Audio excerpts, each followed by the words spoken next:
save. Kingen goes to the world ender. Gumayushi is dead. They have been doubted. They have been discounted. They have been dismissed. But DRX are your 2022 World Champions.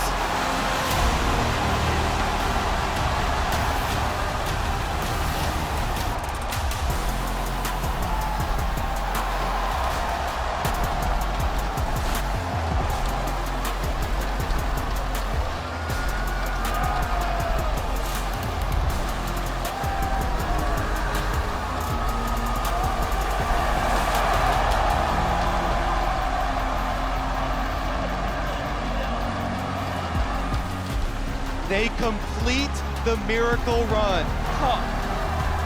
We have just witnessed the most incredible story in history. TRX have done it. T1 are shell-shocked. They're stunned. No fourth seed had even made it to finals, let alone winning the World Championship. Deft in his 10th year. He won the world title. He's won MSI, he's won LPL, he's won LCK, he's won Rift Rivals against Korea and China, but he's never won a world championship, and he's done it. He's done it. One of the greatest finals in League of Legends history. People are going to be watching that VOD for years to come until the servers go down. What a show from these two teams. Deft beats Keria. They wanted the title together, but only one could walk home victorious. And Deft has had to see so many of his former teammates succeed without him.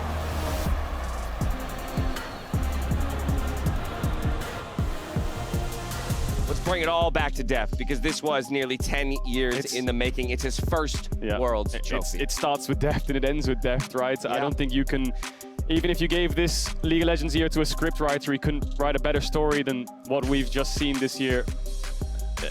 Yeah, that's the nice thing about sports, is because actually you can try writing the script, and if you write this, you're like, it's too easy. Yeah. It never happened. The two guys from the same high school coming back 10 years later and winning, you wouldn't do that. I said this to Emily, I was like, Piosik's a world champion. You know, if you told me that last year, that he's going to be a world champion next year. After 2 and 16? I'd send you to the loony house if you said that last year. Are you kidding me? But this, right now, Keria, I was heartbroken for Keria. He was. I know. He was. This was tough to watch, but So that's all. emotional. But that's all stuff. But that is, again, it speaks to this moment, and it speaks to the passion of every single one of the players on that stage. There's going to be 5 unhappy people at the end of every series, and unfortunately, this time it fell the way of T1 to take the loss. Yeah, Deft's had to see so many of his former teammates win without him, right? Chovy, EDG won a world championship without him. His turn. And now Keria has to be the one to watch Deft win without him. When they said together, they promised each other they'd win. Do it. Tugs at my heartstrings, Somebody had to win. The back-to-back EDG winning Worlds and then Deft winning it the next year. I think to return to that idea of perfect league though, and what makes sports in general so amazing for me, is that if you're playing League perfectly, it can't be played by humans. Yeah. If you are a human being, you cannot play it out. So there's always going to be mistakes. There's always going to be moments where you're looking at it, you're like, this shouldn't have happened, and here's why it did.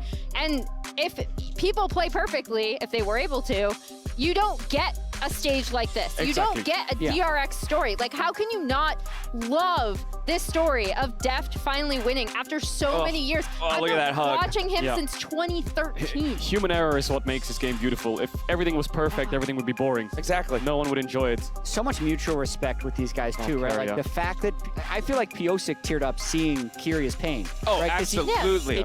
It's so many conflicting emotions, and I feel like that's what Zeka and Deft are all talking about. They're crying, but they're so happy. So it's just. I mean, they so came amazing. up together. Yeah. They played.